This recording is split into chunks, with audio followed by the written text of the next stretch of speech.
by us and for you. It's the podcast where two melanated dykes in New York City share our perfect opinions. This week, Priya is out with COVID, so pour one out for her. So I'm going to be going solo dolo, mono a mono, band for band, with my favorite person in the world, Harron Walker, journalist, essayist, feature writer, and someone who has just completed their first book, a book of essays, which I am so excited to talk with her about. So without further ado, let's get into it. Welcome, Harron, to the pod. Hi, thanks for having me, Mona. Oh, that was really sweet. Thank you for all those kind words. I wrote a book. It's called Aggregated Discontent: Confessions of the Last Normal Woman, and it comes out on May 20th, 2025, next year. Yes. And it's a book of essays. With varying kind of form. Like some of them it's like a blend of like, there's some like investigative reporting, there's some cultural criticism, some like more lyrical personal essays, and then also some fan fiction thrown in to get around some NDAs from former workplaces and just whatever.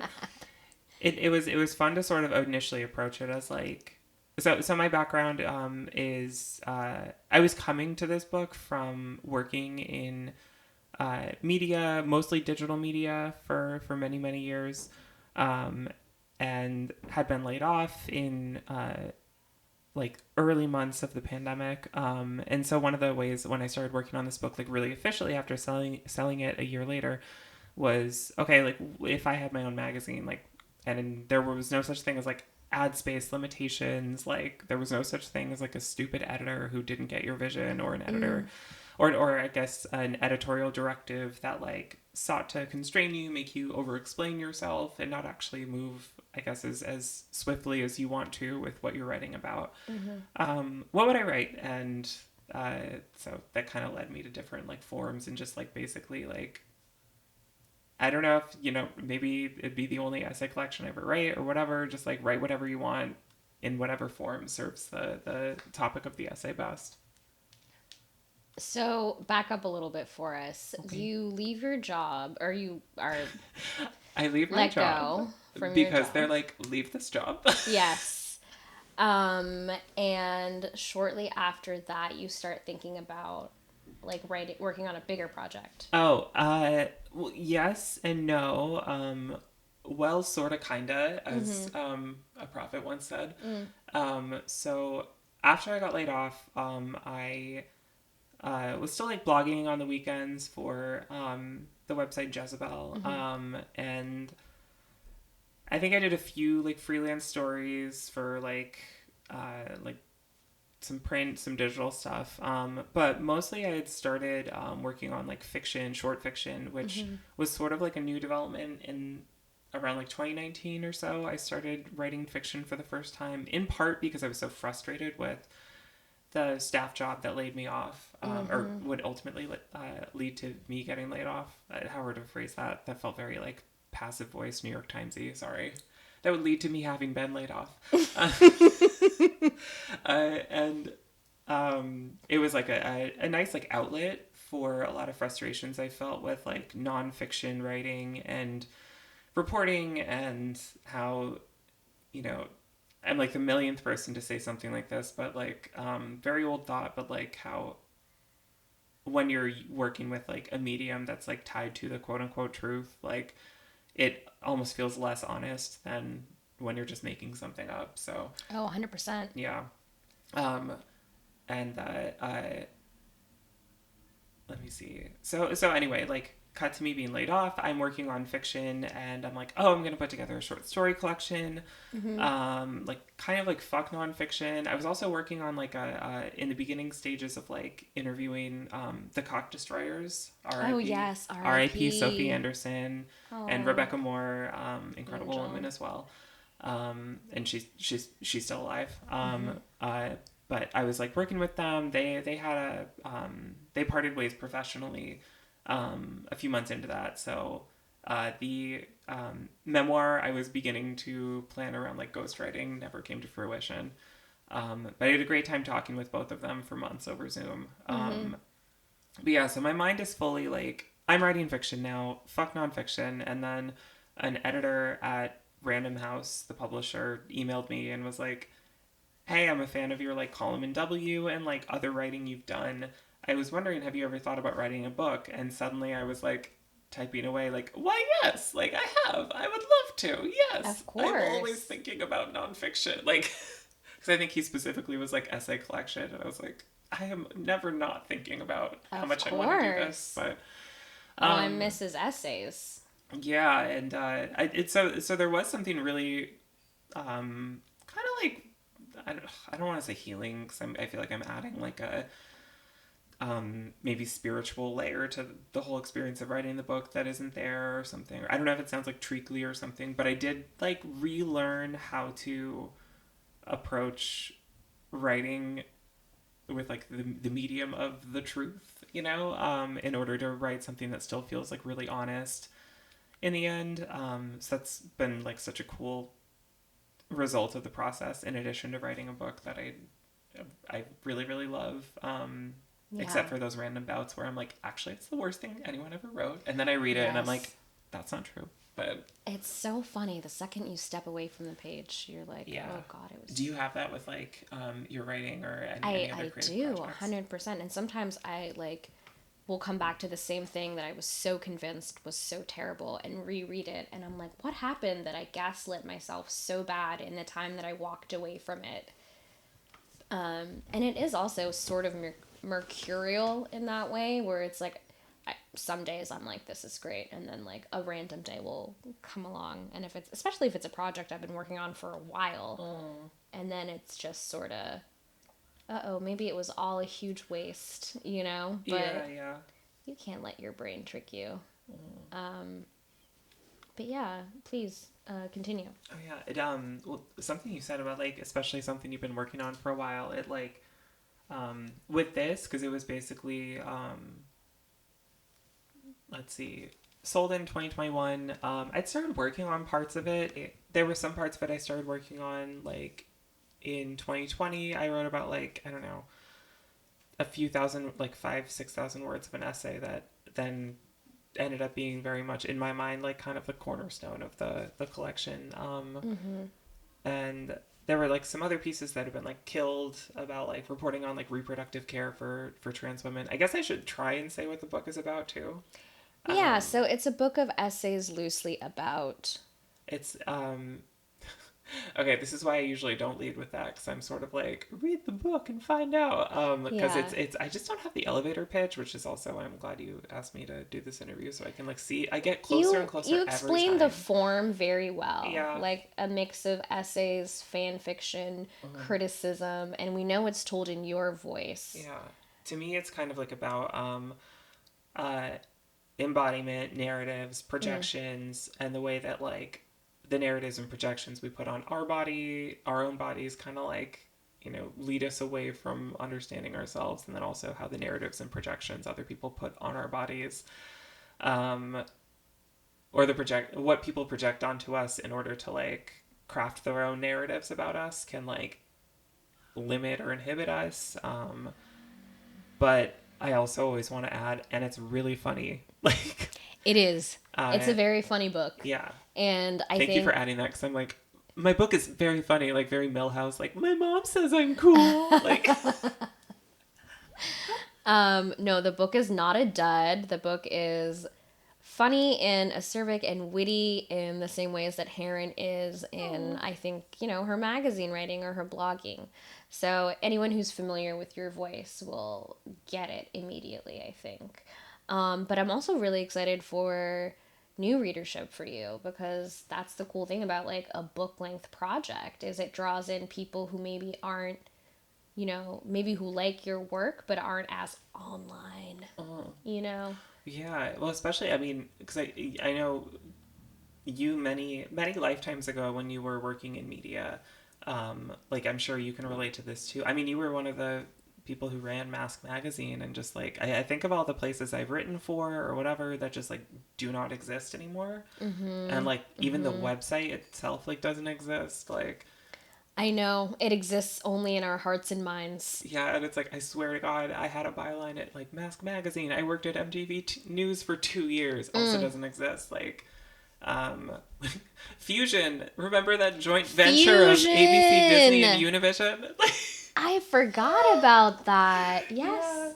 Yeah. Yes, Fusion. Just like it feels very like, okay, Grandma, time to put you to bed. You like mentioned what Fusion was or something, but that was like, I don't know. Anyway, that's all to say that like in terms of a book as like a different form of media, I love that it's physical. I love that it's like not just physical, you hold it in your hands, that people can hold it in their hands, that it would, whatever like disaster private equity will unleash on like all of our future online cyber media, like as long as I have like a copy of my book safe somewhere, it like exists forever, you know. It does. Which is like such a relief to me. Objects. Underrated. Very underrated. Yeah. Love objects. The cover of your book is also so cool. Oh my God, I love it. Yeah, it's by this artist named Emily Burlew, who has an Instagram that like, I think there's an underscore in there, but it's like at swollen ankle. And I believe Burlew is Burlew, and yeah, it's just it's so cool. And I love that there is like, if you look at it, there's an element of like, it kind of reminds me of the homepage of a website almost 10 years ago. Aggregated Discontent. Which is also, the title, Aggregated Discontent. There's a play on content. Yeah, aggregated content, which is like what I did for my job for a long time, being like an aggregated blogger, or aggregated news blogger. You know, I'm also thinking this is very much a book of its time, even though it's an essay collection. I was thinking of Tony Tulatsamidi, I believe, and he also does like a really great job of this on like the novel side of things, but looking at that almost like 2008 to like 2016, 17, 18, that specific era. Yeah. I loved Rejection. I haven't read it yet, but it's on my list. So good. Do you want to borrow it sometime? Yes. Okay. I would love to. So good. I mean, it's like so disgusting, but also so funny and so smart and so brilliant. And like, I don't know, just this full like, okay, so I remember this old, here's a Simpsons reference for you. Oh. I know you love those. Lay it on me. There's, so in high school, I had a bunch of the Simpsons like season DVD box sets, and I would just like I would watch the episodes, I would listen to the commentary tracks, which they had for every single episode. And I don't know which one it was. There was one where they were explaining the like 10-month life cycle of those like first seasons, from like conception to storyboard to like recording to like sending it to animators, getting it back, whatever, and then it airs. And they were like, we can't do any timely jokes because like, you know, we won't actually, whatever is timely when we write it, it then comes out and like airs on TV 10 months later. So it's probably not a timely topical joke anymore, and it becomes dated. And I think there's something that Tony does so well where it's like you said, they both feel of like a particular moment we're kind of like exiting without feeling like, I don't know, someone just parodied the most like, or like the least evergreen, like most topical thing ever. Like, it's not just sort of like, it really skewers Octomom. You know what I mean? Yes. Like, it doesn't read like that at all. Yeah. Like it has something bigger to say about those years. Yeah. That sort of, political and social economy of those years. Totally. I'm really excited to read it. It feels like a fever dream. Those years feel like a fever dream. Yeah, well, especially now with like, we're just in such a backlash. Like, oh yeah. And like from like every level of society in the US / like internationally, in so many places, like to the weird, I guess I love your phrasing as like fever dream of like capital I identity and visibility and representation. And I'm like, oh, it's the end product of all that, just that now everyone is known and on a list somewhere. And being legislated against, yeah. Kinda, yeah. Okay, It's but crazy. honey, we're always on the list. Hello. I'm on me. I'm on the list. I'm on the list. Unfortunately. Count on it. Yeah. Count on it. Yeah. Yeah, odd time. I mean, we're very much in. I was literally saying on the last pod that the R word is back. That is one of the craziest things to come back. Isn't it nuts? Yeah. And I can't help but see it as a sort of like reaction to the policing of language around that time. The language of things being problematic, for example, or privilege language. Check your priv. Check your priv, Harron. I am always checking my priv. How dare you? What an assumption. As I always say, don't assume. But which is annoying because like there are so many ways in which like it almost feels like an overcorrection where there are so many ways where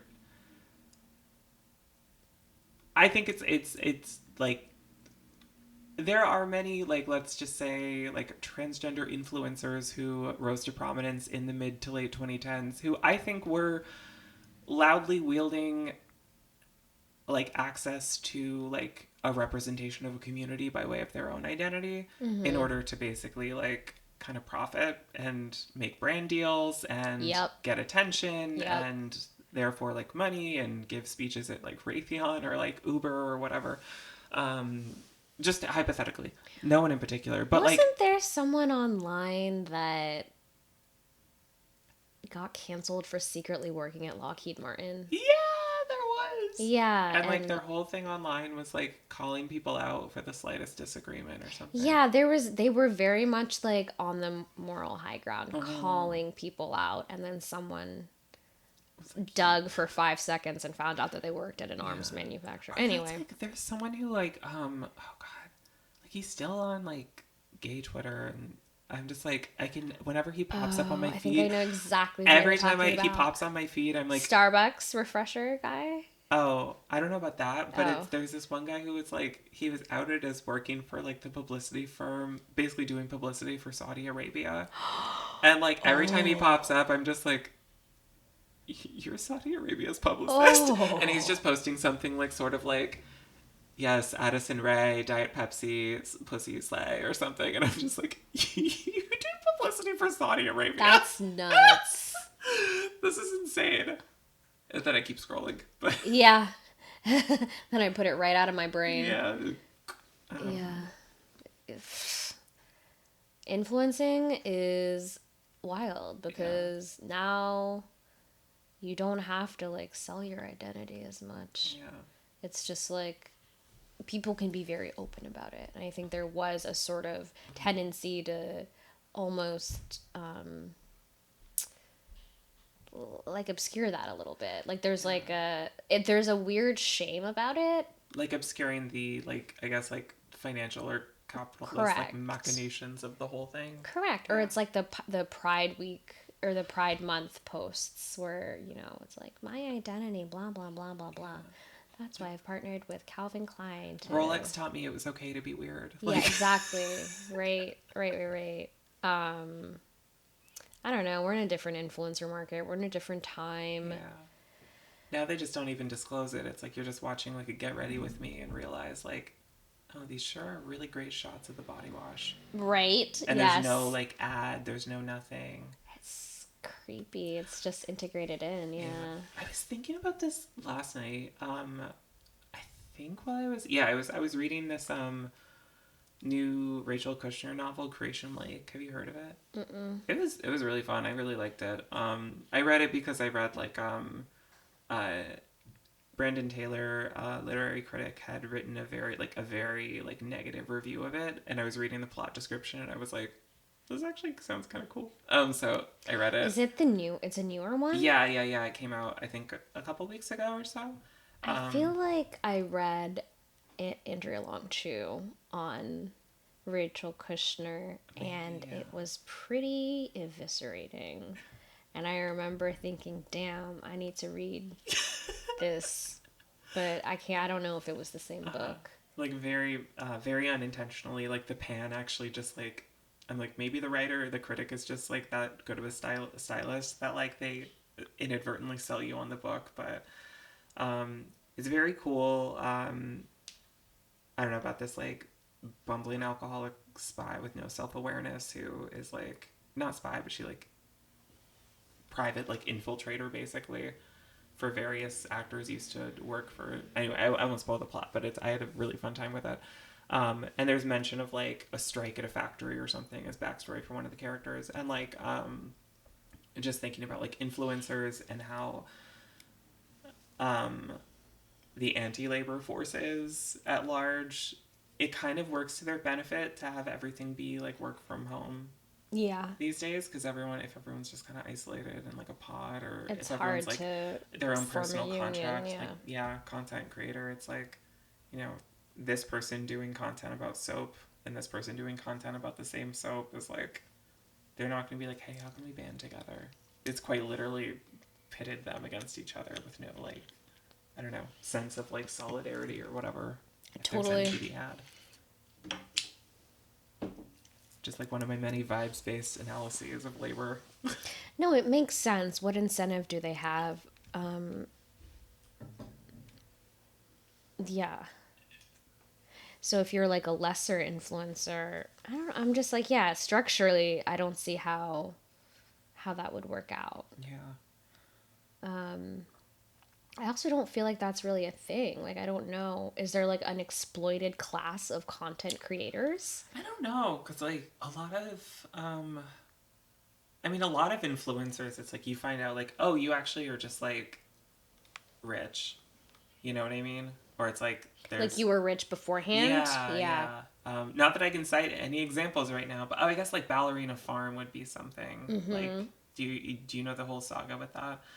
This woman who was like kind of like a homestead influencer, and she's always just very prior to the not the Mormon woman who was like, my husband Lucky Blue, we woke up today and we're out of toothpaste. Yeah, Nara. Yeah. Who almost takes it to like a camp degree, because she'll like, she's trolling. She's been trolling from the beginning. But like this other woman before her, and the account was like Ballerina Farms. She's like a former ballerina, but she would just like be in a very almost like Laura Ingalls Wilder's drag by way of like Bathsheba dresses or something, and is like making like caprese sandwiches, like the bread, the mozzarella, like picking the basil, everything from scratch while her kids are around, just being like, and then you like find out, people pieced it together that she was married to, I think, like the guy whose dad ran Boeing or something like that. Like, oh my god! I know, it's crazy. It's something you'd say like that, and like, so they have this big farm where, whatever, it's like she's still making the bread and it looks delicious. Yeah, but it does feel like a little like, this is cosplay. Yeah. This is just really, really like involved cosplay. Yeah. But so she lives on this farm. Yeah. I mean, it's so hard to make a farm profitable. True. It doesn't really seem like something you could just parachute into. Yeah, like I think they just wanted to do it. Yeah. Which, like, I don't need to. Why am I doing these disclaimers for them? I don't know. You really don't need to. Which I'm like, more power to them is like almost what I just said. Like, why? No, Who not cares? more power. You do. Not more power to them. Not more power to them. Literally, not more power. Less power to them, please. Yeah. She's just doing her thing. Working class cosplay is truly something. Mm-hmm. Was that always the case? Like in like a long time ago, like in the old timey days, you think there was like working class cosplay? I know that it's funny. I was like, I feel like a lot of these kind of threads are like as old as like like class systems themselves. You know, there must be. I'm like, Yeah. I'm sure, like, yeah, like some prince snuck out of the castle. I mean, wait, Buddha. Buddha famously left the castle and went to go become poor. Oh my god. Cosplay as poor. Problematic. Oh my god. Is it too late to cancel Buddha? Oh my god, the Gautama. I've never thought about that before. But yeah, that's kind of the vibe. Monks are basically doing that, right? Like you could leave like a rich They were like situation. the rich gay son who was like, don't worry.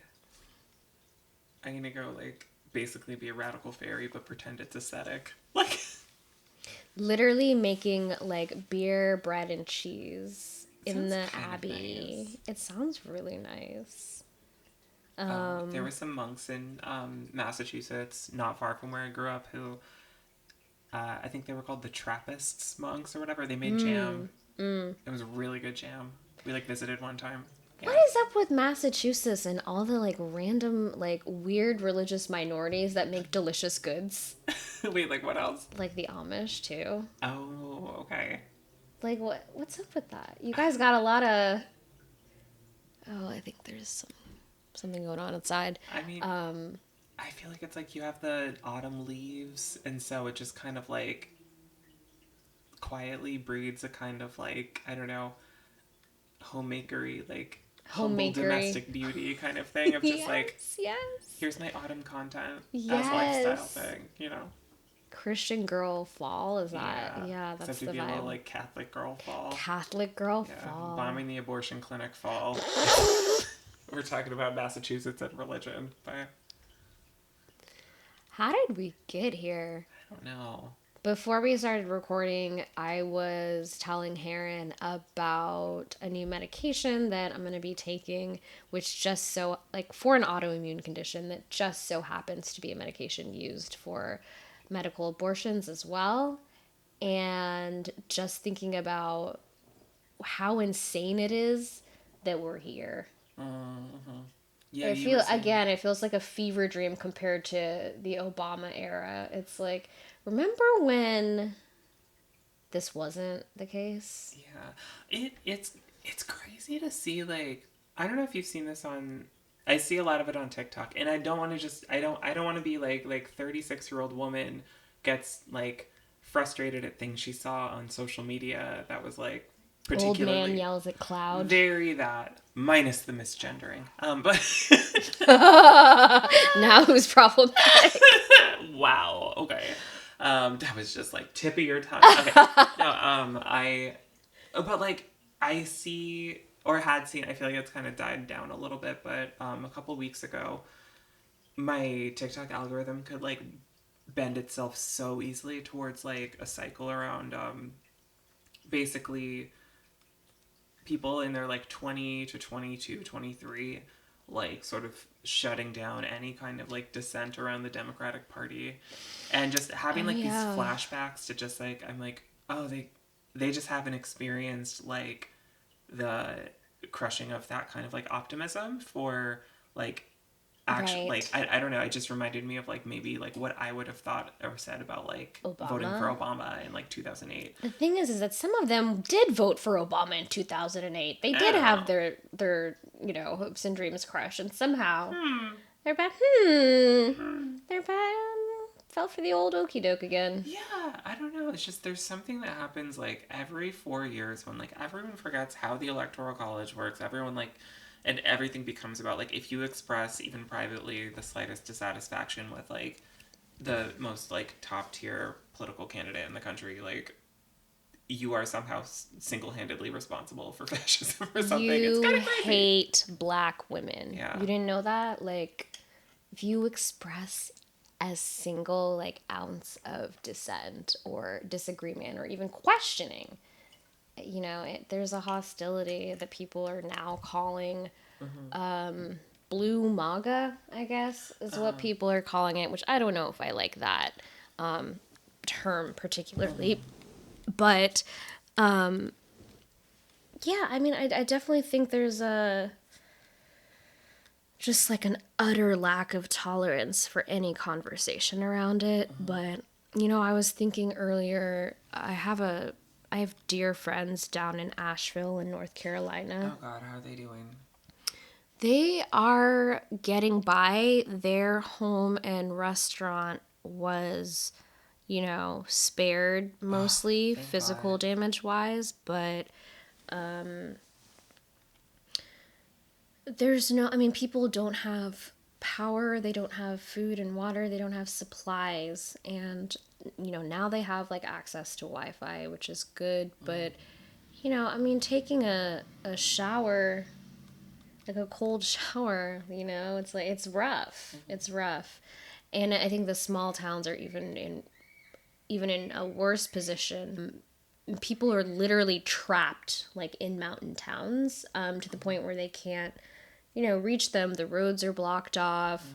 And it's left to essentially like commercial and civilian and nonprofit rescue operations to go get these people, disabled people, like little tiny babies that don't have like formula. It's pretty crazy. So I say all of that to say North Carolina is obviously a state that is critical to Vice President Harris's like path to victory, as is Michigan. And between the ways in which Michigan voters have been alienated, because of the war in Gaza, and now the ways in which Western North Carolina has sort of been abandoned. I think they get $750 in relief. Wait, like individually? Yeah, I hope per person and not per family. Yeah. But I saw houses floating down the river. Like, people, their whole livelihoods have been wiped out. What is $750 gonna do for everyone? Just kind of popped in, popped out. Like, I don't know what rent is like in Asheville, but I'm like, that can't be much more than like a month of rent or something for. I mean, in New York City, that wouldn't even be like a month of rent for most people. No, it wouldn't. So things are bad down there, and I think, I'm not even sure. I think, November really is up in the air. So all that to say, I don't even know, as like intense as people are being around like demanding support for Vice President Harris. I don't know that her campaign has been particularly smart around North Carolina or Michigan, or these sorts of emergency situations. And so that just makes me wonder, why are you yelling at me? Shouldn't you be concerned with this? Yeah. Right? So like, everything didn't stop just because there's a presidential election on the horizon. That's exactly it. And if Trump does win in November, that will be why, right? It's not gonna be because I didn't show up and vote, because everybody, as far as I know, everybody that I've talked to, at least anecdotally, is still planning to vote, even if they have serious issues with the campaign. And not voting is perfectly acceptable too. I just think that it's ridiculous to blame individuals and not the campaign for making choices and for offering a platform to people that would actually make it appetizing to vote for them. But yeah, I mean, things may get worse. I think I've sort of steeled myself for that possibility as well. But at least she's brat. But she's brat. But at least she's brat. Kamala is brat, you know. On the bright side, at least she's brat. Coconut. That was an earworm. I hear that all the time lately. That was when I didn't think the memes were that funny at first, when they were just purely putting the speech against the pop song intro. But then once they started doing the full distorted remix pitching of everything and setting it to and especially on that one for 360, when they had, I think it was her laugh was the Yeah. I like couldn't take that. I was like, this is funny. I love the internet. Yeah. Um, yeah, I can't even vote. I'm always telling people you have to take that with a grain of salt. Like, you're listening to a person who can't even cast a ballot. I should get my citizenship. It's just, I'm just, you know, yuck. Yeah. Yuck. You're sort of like, you're like slowly retreating, like pulling back your dance card. Just like, I'm actually busy. I think I'm good. I think it's all full right now. We'll see. So, something else I've been thinking about in terms of like writerly things is I don't know if you've been following the news, but Ta-Nehisi Coates has a new book out called The Message. And in the book, particularly in I think the last third of the book, he takes up the question of Israel and Palestine in the media, what the responsibility of a writer is. You and I wrote a letter to the Times talking about, how we found their editorial process lacking and biased when it came to coverage of trans and gender nonconforming people, especially around healthcare.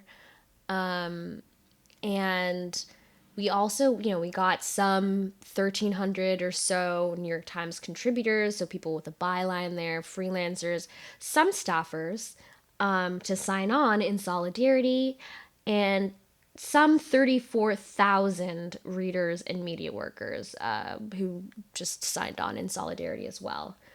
And a year ago, we also signed the WAWAG letter, pointing out, how awful the media had been around the attacks on Gaza, and, how no one was really talking about like how journalists were being killed at, a really, really alarming rate in this conflict, and how that wasn't really being taken up by the media class at all. So, we're not strangers to speaking back to media institutions, even as we are sort of implicated in that machine ourselves personally. Ta-Nehisi is, kind of approaching things. I feel like we were maybe bottom up and he's more top down almost, where because we were freelancers, we were outside of this system, and we were able to sort of risk our status and maybe be okay with, hey, if we don't write for the Times again, like, that's fine. Like, we all sort of made our minds up about that before we even put the letter out. And, we were okay with that. I think Ta-Nehisi Coates is very much like the foundation of the system almost. Like, he's such a bedrock in legacy media. His famous piece, The Case for Reparations, in the Atlantic magazine, I think really catapulted him to like another level of fame. To, from journalist, well regarded, well known, very, lots of accolades, super successful guy, but also when that magazine piece came out, and then the book after it, Between the World and Me, I think he was sort of catapulted to just like a public intellectual level where, he's a household name, basically. And so he's almost too big to fail to me. And so for him to burn his social capital on Palestine, which, as we know, is sort of corrosive, like, it's not, affiliating yourself with Palestine and the cause of Palestinian liberation publicly, outwardly, as a writer, it gets you blacklisted. Yeah. And like, it's at least in media, and I feel like for most culture industries, it seems to work this way with like amassing power, influence, or prestige. Like, it's that like classic irony of like the more you have, maybe it's not irony, I don't know, it's too late for me to actually figure out what irony really means, but like the more that you have, or the more you amass, the less likely you are to like wield it for For something good. you should be, Yeah. essentially. And Yeah. so, yeah, I agree with you, like you said, with us or anyone else we were organizing with, like, um, we were definitely coming at it from a, like, what do we have to lose? We're just, like, we're fucking freelancers, and, like, we already, like, are operating sort of inside outside. So I don't know. I've found it so incredible to, like, see him on, like, promoting his book, and basically, like, through the normal, like, almost mechanism of, like, book tour and promotion, he's Yeah. forcing, like, A conversation. he's forcing a conversation, and he's forcing, like, all of these, like, morning news shows and, like, evening news and, like, legacy media, print publications, at the very least, through, like, quoting him in the interviews, even if he's being pushed back against or antagonized, he's forcing them to basically publish what I would say is a clear-eyed perspective on, like, Israel's ongoing, like, attack on Palestinians, and, like, ongoing, like, genocide in Gaza and the West Bank, and now it's creeping, like, imperial attack on, or colonial attack on, like, Lebanon, and seemingly, like, wanting to, like, retake a bunch of, I don't know, whatever, now I'm just speculating, but I wouldn't be surprised if, like, they sort of launch a renewed offensive on, like, the Sinai Peninsula, and, like, I think that it's so interesting because, I mean, he makes the parallel between Jim Crow and what's going on in Israel, that, like, two-tiered system of, like, there's one class of citizens and there's, like, a different class of citizens, one of which is obviously treated very poorly compared to the other, disenfranchised in so many ways, dispossessed in so many ways. But he likens that to apartheid, right? And also to Jim Crow. And those are both systems that were set up to keep black people sort of subjugated and under the boot of white supremacy.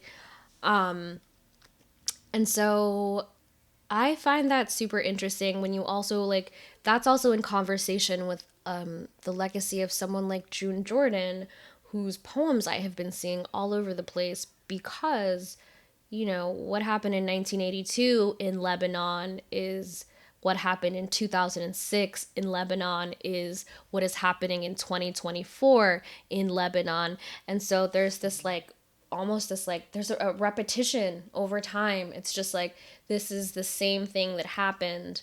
And so this is a new generation of, like, black intellectuals who are taking this up, albeit June Jordan, a daughter of Bed-Stuy, mind you, nowhere as big as Ta-Nehisi Coates. I think in part because, that was a different moment that she came up in. And I think there's something to be said for now being maybe the most permissive moment that I think we've lived through when it comes to writing about and thinking through the question of Palestine. So on the one hand, it's really, really cool because he's so famous. And then on the other hand, one wonders, like, does it matter when other people speak? Do you know? Because it does feel like someone who's changed his mind so recently. So in 2014, when he wrote The Case for Reparations, he used Israel as an example, oh, really? a positive example, correct? Oh, wow, since I read it.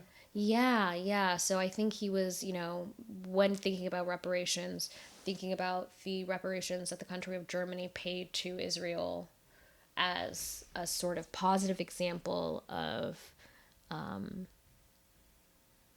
resolution, I suppose, reconciliation.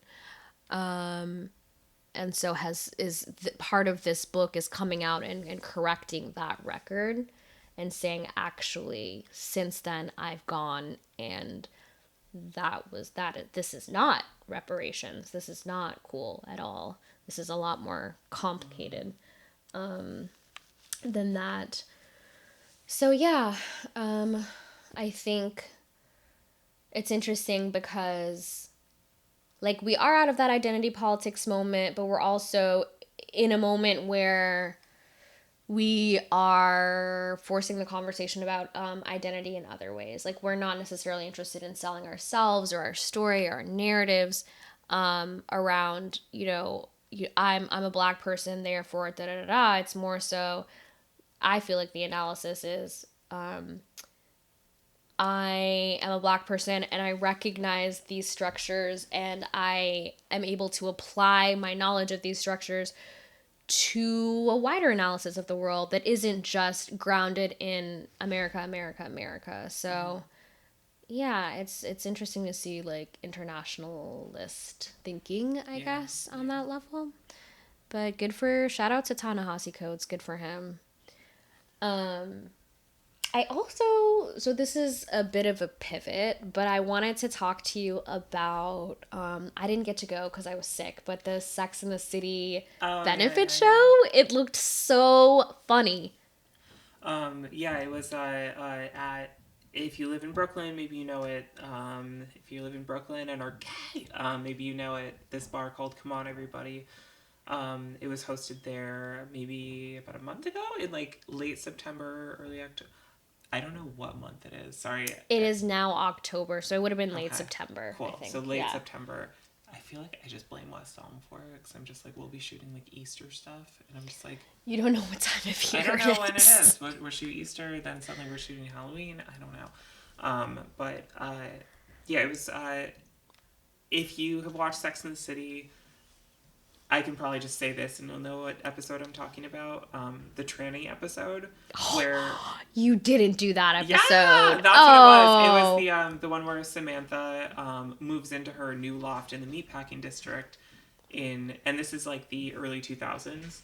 So very much like the meatpacking, like, literally was a district for packing meat until sort of, and then sort of turning into what is now the sort of like off-ramp for the High Line with like the new like Whitney location and Diane von Furstenberg and a bunch of other boutiques and the totally redesigned like God, I forget what it's called, not Hudson River Park, but basically the piers totally different.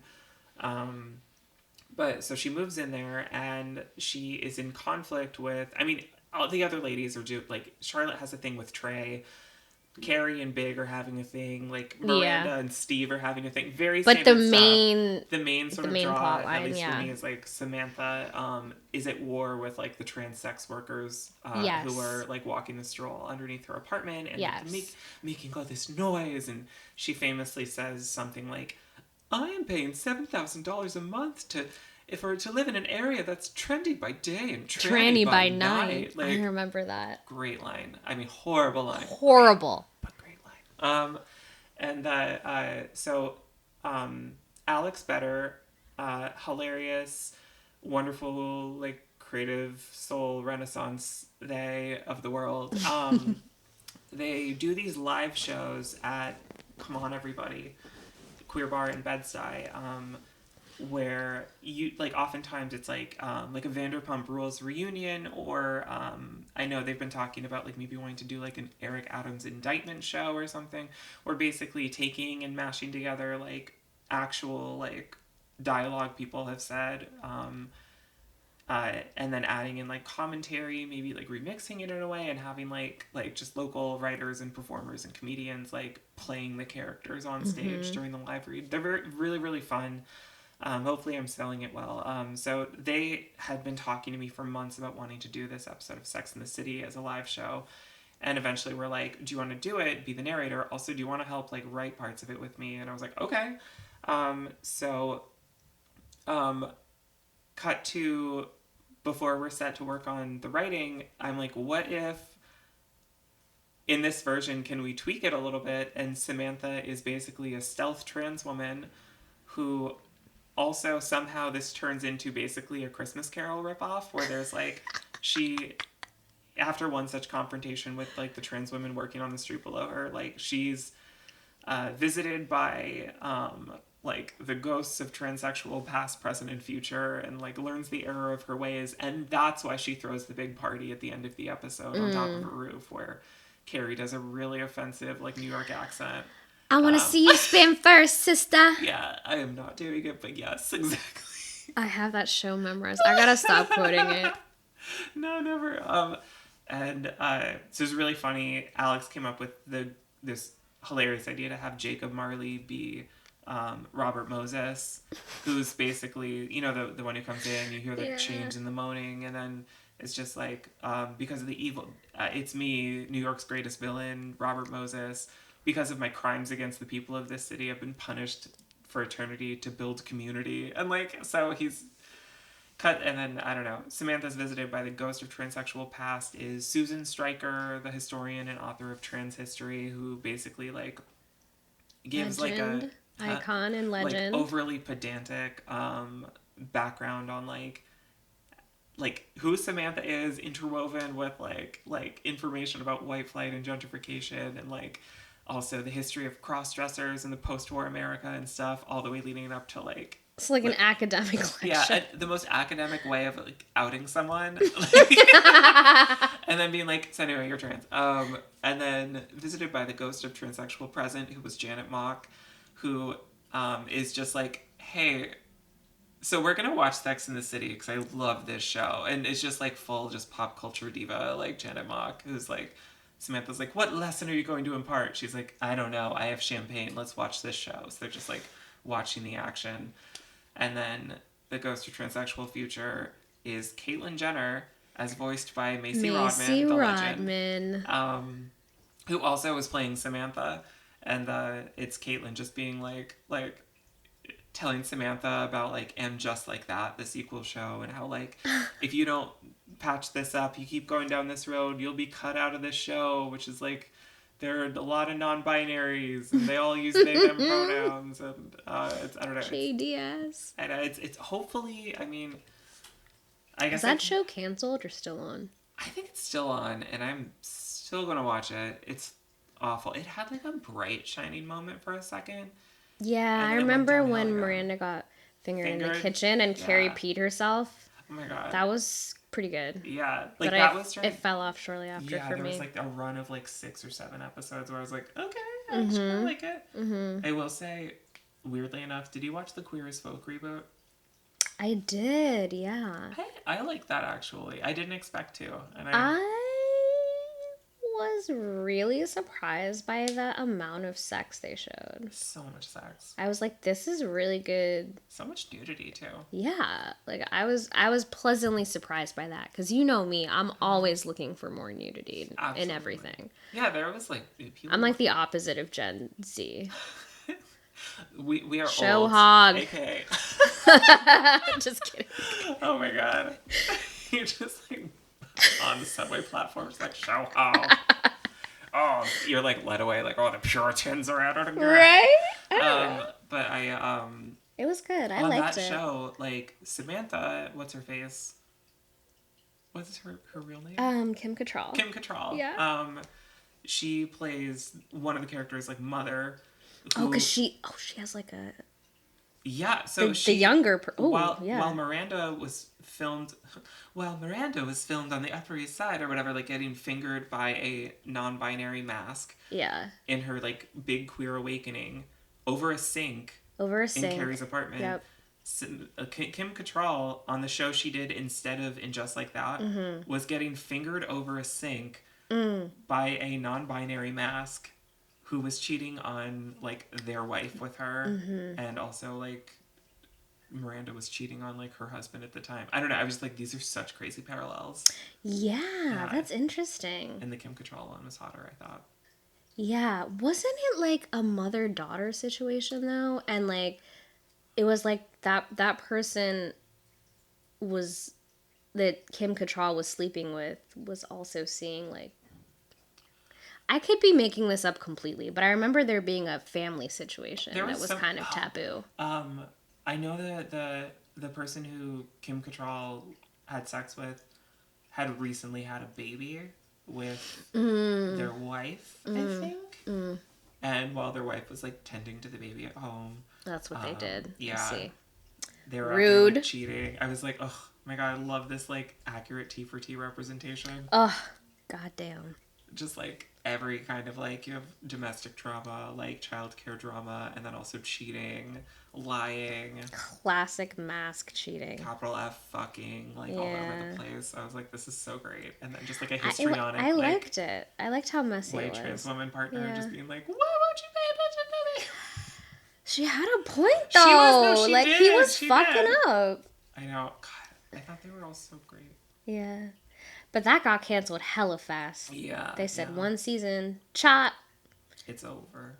I didn't like the Pulse night club stuff. Yeah, but... I know. I love that it seemed like, because when I saw the trailer for it, it was like, I was like, oh god, they're just doing like, they're turning Pulse into content or something. Yeah.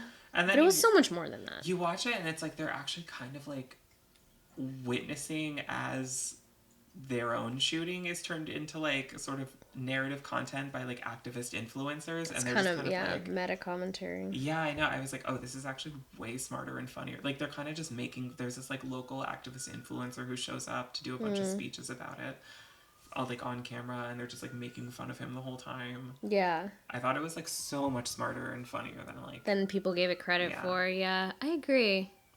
Showtime, right? And if the L Word Gen Q can have like 3 seasons, that one could have 1 more. Oh god, the Did you L Word watch Gen it? Q was bad. I know, like, I don't go here, but that show about lesbians was terrible, if I may say so. It was bad. I think we can all say that. Yeah. I didn't make it past like a couple episodes. I put it on while I was packing one time, so I ended up watching most of season 2. I learned a lot about how hard it is to be the like fictional heir to basically a Purdue pharma kind of empire. Sounds tough. Learned a lot, yeah. Yeah. Because sometimes you want to be a lesbian, and sometimes you are also a lesbian, and also you're responsible for the deaths of millions. It's crazy. Yeah. Bringing it Who full cannot- circle to Lockheed Martin. Who cannot relate? Yeah. I think that's kind of all I had, unless you have something else you'd like to chit chat about. Oh, I just love you so much, and I love you. getting to talk to you, and have this is the latest excuse for it. So I love you. I love you. Thank you so much for stopping by the pod. It's my honor. Thank you. I think, is there anything else I say at the end of interviews? Signature catchphrase. What's up? What's up? What is that from? The Budweiser, right? Oh, Budweiser commercials. You're right. What's up? Tell our listeners where to find you. You can find me on Instagram. My @ is Harnwa, HARNWAW, or on Twitter, where I don't really tweet that much, but I'm there, HARRONWAWKER. And one more time, plug the book, please. Aggregated Discontent comes out next May.